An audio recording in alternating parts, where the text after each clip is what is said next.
ಹಾಗೆ ಇನ್ನೊಂದು ವಿಶೇಷವಾಗಿ ಉಡುಪಿ ಜಿಲ್ಲಾ ಕಾರ್ಯನಿರತ ಪತ್ರಕರ್ತರ ಸಂಘಕ್ಕೆ ರಾಜ್ಯ ಪ್ರಶಸ್ತಿ ಸಿಕ್ಕಿದೆ.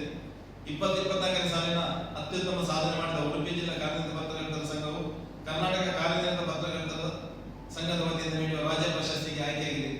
ಉಡುಪಿ ಜಿಲ್ಲಾ ಕಾರ್ಯನಿರತ ಪತ್ರಕರ್ತರ ಸಂಘ ರಜತ ಮಹೋತ್ಸವದ ಹಿನ್ನೆಲೆಯಲ್ಲಿ ಮತ್ತು 2024ನೇ ಸಾಲಿನಲ್ಲಿ ಸಂಘ ಹಮ್ಮಿಕೊಂಡಿರುವ ನಿರಂತರ ಹಾಗೂ ಅತ್ಯುತ್ತಮ ಕಾರ್ಯಚಟುವಟಿಕೆಯನ್ನು ಪರಿಗಣಿಸಿ ಪ್ರಶಸ್ತಿ ಆಯ್ಕೆ ಮಾಡಲಾಗಿದೆ.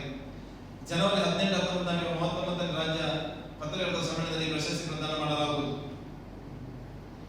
ಉಡುಪಿ ಜಿಲ್ಲಾ ಕಾರ್ಯನಿರತ ಪತ್ರಕರ್ತರ ಸಂಘ 2024ನೇ ಸಾಲಿನಲ್ಲಿ ಪತ್ರಕರ್ತರ ಕ್ಷೇಮಾಭಿವೃದ್ಧಿ ನಿಧಿಗೆ ಚಾಲನೆ, ರಾಜ್ಯ ಹಿಂದುಳಿದ ವರ್ಗಗಳ ಆಯೋಗದ ಅಧ್ಯಕ್ಷರೊಂದಿಗೆ ಸಂವಾದ, ಸ್ಥಾಪನಾ ದಿನಾಚರಣೆ, ಚುನಾವಣಾ ಮಾಹಿತಿ ಕಾರ್ಯಾಗಾರ, ಸಾಮಾಜಿಕ ಬದ್ಧತೆ ಕಾರ್ಯಕ್ರಮಗಳು, ಪತ್ರಕರ್ತರ ಪರ ಹೋರಾಟ, ಪೋಕ್ಸೋ ಕಾಯ್ದೆ ಹಾಗೂ ಮರಳಿ ಫಾರೆನ್ಸಿಕ್ ಕಾಯ್ದೆ ಕುರಿತು ಕಾರ್ಯಾಗಾರ, ನೂತನ ಕಾನೂನುಗಳ ಬಗ್ಗೆ ಚರ್ಚೆ, ಪತ್ರಿಕಾ ದಿನಾಚರಣೆ, ಡೆಂಗ್ಯೂ ಜನಜಾಗೃತಿ ಕಾರ್ಯಕ್ರಮ, ನೆರೆ, ಬೆಂಕಿ ಅವಘಡ, ಭೂಕುಸಿತದ ಬಗ್ಗೆ ಚರ್ಚೆ, ಅಗಲಿದ ಮಾಜಿ ಅಧ್ಯಕ್ಷರಿಗೆ ಶ್ರದ್ಧಾಂಜಲಿ, ಸ್ವಾತಂತ್ರ್ಯ ಸೌಧಾಚರಣೆ, ಪತ್ರಿಕಾ ಭವನದಲ್ಲಿ ಗ್ರಂಥಾಲಯ ಉದ್ಘಾಟನೆ, ಪತ್ರಕರ್ತರಿಗೆ ವಾರ್ಷಿಕ ಪ್ರವಾಸ, ರಜತ ಕ್ರೀಡಾ ಸಂಭ್ರಮ, ಸಾಧಕರಿಗೆ ಅಭಿನಂದನೆ ಹೀಗೆ ಹಲವಾರು ಕಾರ್ಯಕ್ರಮಗಳನ್ನು ಯಶಸ್ವಿಯಾಗಿ ನಡೆಸಿದೆ.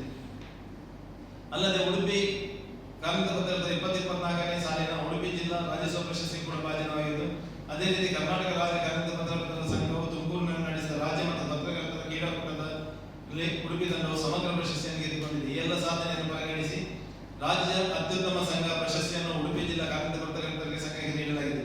ಅದೇ ರೀತಿಯ ಉಡುಪಿ ಜಿಲ್ಲಾ ಸಂಘದ ಸದಸ್ಯ ಕಾರ್ಕಳ ತಾಲೂಕಿನ ವಿಜಯವಾಣಿ ವರದಿಗಾರರಾದ